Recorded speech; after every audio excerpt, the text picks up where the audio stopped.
Hollywood actress Paris ഹിൽട്ടന്റെ വീട് കത്തിയമർന്നു.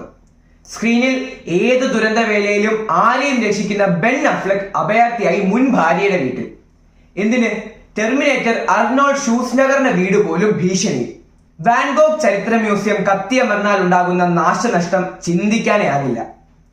ലോകത്തിലെ ഏറ്റവും സമ്പന്നമായ രാഷ്ട്രം, അതിൽ അതിസമ്പന്നർ പാർക്കുന്നൊരിടം. 4 ദിവസമായിട്ടും തീ എങ്ങനെ അണയ്ക്കണമെന്ന് ആർക്കും ഒരു പിടിയുമില്ലാതെ ലോകം വിറങ്ങലിച്ചു നിൽക്കുന്നു.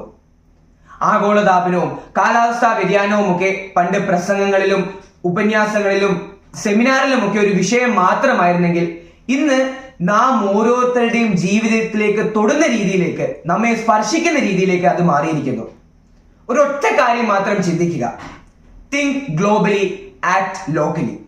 നമ്മൾ ഒരു പ്രവൃത്തി ചെയ്യുമ്പോൾ കാലാവസ്ഥാ വ്യതിയാനം എന്ന ഭീകരനെ ഓർക്കുകയെങ്കിലും ചെയ്യുക.